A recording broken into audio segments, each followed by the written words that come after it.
Assalamualaikum warahmatullahi wabarakatuh. Saya Wuri Duyati dari dosen pendidikan agama Islam. Nah, hari ini saya akan mengajar untuk membawakan materi tentang strategi pembelajaran aktif pada mahasiswa program studi pendidikan agama Islam.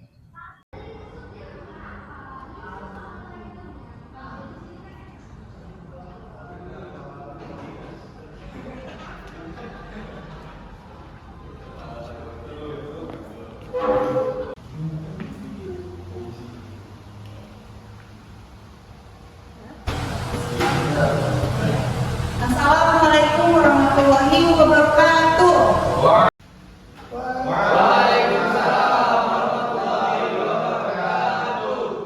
Strategi pembelajaran penting.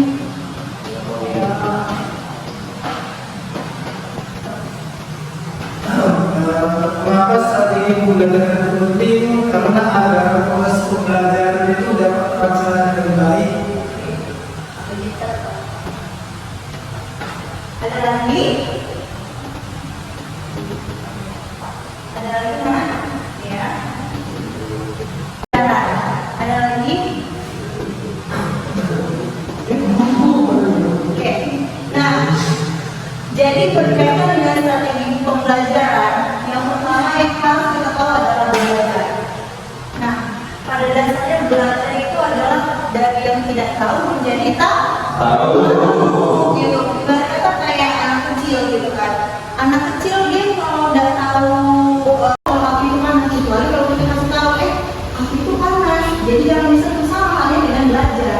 Belajar itu tanpa batas, tanpa arah. Jadi makanya kamu datang ke sekolah, datang ke kampus, itu supaya kamu mendapat arah tujuan kemana sih kamu mau larinya.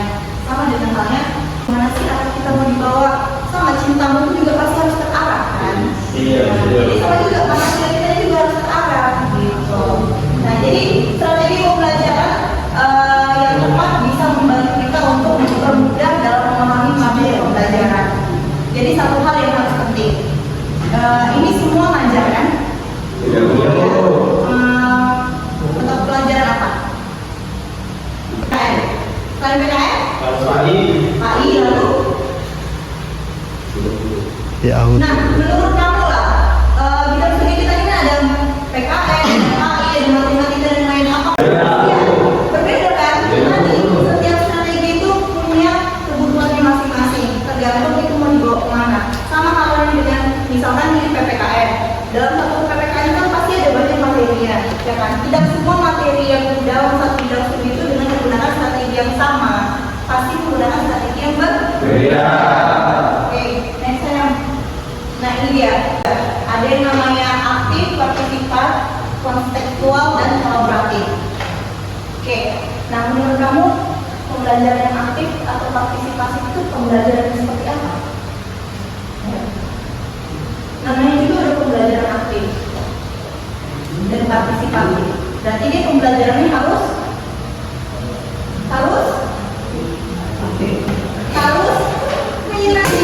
menyenangkan. Makanya kita jadi guru tuh, apalagi matematika kan pasti anak-anaknya matematika malas banget maksudnya gitu kan, apalagi kontekstual. Nah kontekstual itu ibaratnya dia fokusnya sama kita aja, sama si gurunya aja, tidak ada balik siswa gitu. Jadi cuma fokusnya sama gurunya aja. Jadi guru itu dari awal sampai akhir menjelaskan dan berceramah.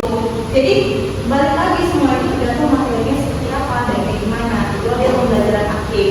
Nah kalau dengan pembelajaran kontekstual itu lagi kamu masih sama dari awal sampai akhir, tapi tidak ada baliknya ke siswa.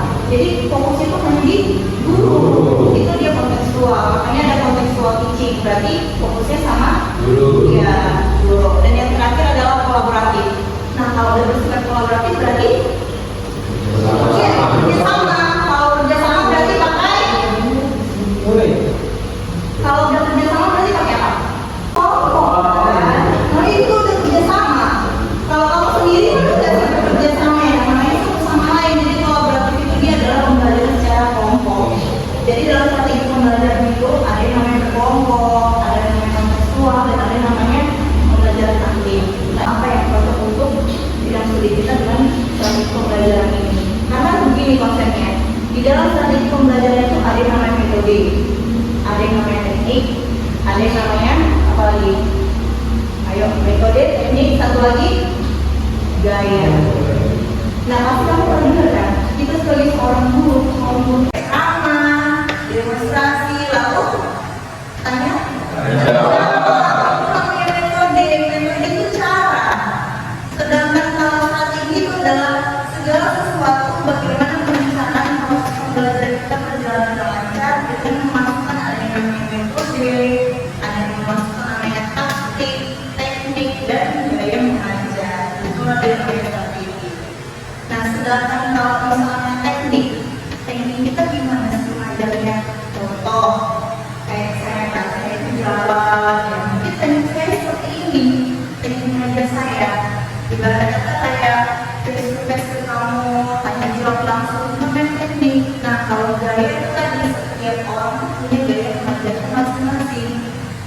Ada tipikal guru yang duduk aja, jangan kasih gimana gitu. Ada yang tipikal guru satu lagi yang disitu aja segala macam dalam memberikan materi ada. Jadi gaya mengajar itu tergantung orangnya.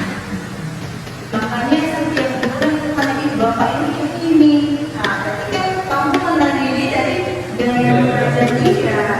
Sebenarnya metode apa sih sebenarnya gaya? Kami dalam strategi mengajar ada itu semua lah ya di dalamnya. Oke, next. Nah, lanjut. Terapkan strategi aktif, kontekstual, dan kolaboratif untuk pembelajaran yang lebih bermakna. Jadi dalam proses pembelajaran itu ketika kita menyampaikan materi, nggak cuma harus berjalan secara efektif dan efisien, tapi pembelajaran itu harus bermakna. Maksudnya apa sih pembelajaran bermakna? Ada yang tahu nggak? Pembelajaran bermakna. Ayo. Pembelajaran bermakna. Ayo. Anak Sultan. Pembelajaran bermakna itu berarti orang yang mendapatkan pembelajaran itu dia merasa bahwa pembelajaran itu berharga bagi dia, dapat diaplikasikan di kehidupan dia gitu. Jadi sehingga ya dengan pembelajaran itu maka ya itu menjadi pengalaman hidup dia. Iya, benar. Dia belajar berdasarkan pengalaman diri sendiri. Nah, contoh kamu itu datang ke sekolah atau ke kampus, masuk ke mata kuliah saya strategi pembelajaran, pasti ada isi di dalam otak kamu. Tidak mungkin kamu menulisnya kecuali kamu anak mereka yang masih baru sekolah, karena mereka yang datang itu nggak bawa apa-apa, isi kepala itu nggak ada. Beda dengan kamu datang masuk ke kelas duduk, pasti kan ada yang kamu punya di dalam. Nah, pembelajaran pertama tadi kamu mengembangkan pembelajaran kamu berdasarkan pengalaman belajar kamu sendiri. Itu dia. Jadi lanjut. Nah, ini ada keterlibatan langsung, ada yang berpikir kritis. Nah, jadi saya minta tugas kamu di sini, menurut kamu pembelajaran yang melibatkan keterlibatan langsung itu pembelajaran seperti apa? Silahkan dikerjakan di atas. Udah siap angkat tangan, nanti biar kita diskusikan sama-sama. Kan tadi ada tuh pembelajaran bermakna, tadi sudah dibilang pembelajaran bermakna seperti apa dan gimana. Nah, di dalam pembelajaran bermakna itu kan pasti ada proses keterlibatan langsung. Nah, keterlibatan langsung itu keterlibatannya seperti apa proses belajarnya? Apakah dia hanya gurunya hanya sebagai fokusnya, atau dia melibatkan siswanya juga, atau siswanya sebagai senter, atau seperti apa? Atau dia bisa gimana Ustaz? Sayang? Nah.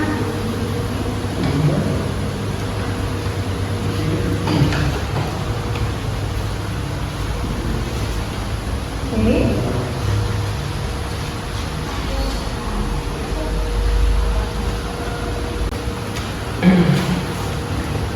Ayo. Yang di belakang siapa namanya? Ayo, Pai. Silakan diri. Jadi dari sini yang saya dapatkan dari pembelajaran hari ini mengenai tentang pembelajaran apa yang dapat melibatkan pembelajaran langsung seperti apa bentuknya, dan kemudian bagaimana cara supaya tetap mengaplikasikan gaya berpikir kritis. Jadi di dalam pembelajaran ini seharusnya kita itu selaku orang yang melakukan pembelajaran juga kita akan memahami, kemudian melihat, ataupun bahkan mencoba dan mengamati tentunya materi yang kita perhatikan.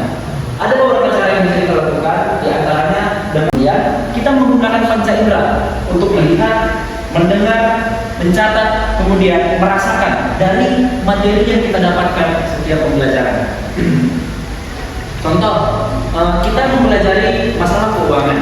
Nah, dalam masalah keuangan ini kita akan langsung mencatat pemasukan dan pengeluaran kita sendiri. Kemudian contoh yang kedua adalah kita belajar tentang aturan jalan, di mana dalam aturan jalan ini kita akan belajar mengamati lalu lintas tentunya. Kemudian yang terakhir adalah contoh belajar tentang sebuah berita, yang dimana dalam sebuah berita ini kita akan langsung mencari sumber, mana sumbernya yang sifatnya asli dapat diverifikasi dengan baik, atau sumber yang tidak jelas atau akan melahirkan hoax. Baik, itu saja. Terima kasih. Oke, ada lagi yang menanggapi? Sepakat? Oke. Nah, jadi dari jawaban si Pak tadi sebenarnya buat pengalaman kamu sendiri. Jadi guru sebagai fasilitator. Kalau jangan guru itu kan hanya sebagai fasilitator, tapi jadi fokusnya jadi senternya. Tapi kalau sekarang tidak, guru itu hanya sebagai fasilitator, sebagai sarana. Jadi kita ini kayak mengarahkan kamu tuh harus seperti apa dan kayak gimana. Itu adalah membangun belajarnya sendiri. Makanya ketika kita punya pengalaman belajar kita sendiri, itu kita kasih namanya problem based learning, pembelajaran berbasis masalah. Jadi guru itu memberikan masalah kepada murid. Jadi mereka akan belajar dari pengalamannya untuk mewujudkan pembelajaran bermakna seperti itu. Oke, sampai sini ada yang bertanya? Sebelum lanjut,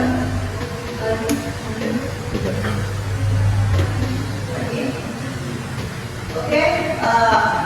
Nah, sebelum kita menutup materi kemudian hari ini, ada tugas untuk kita. Kenapa tugasnya tentang dan diri?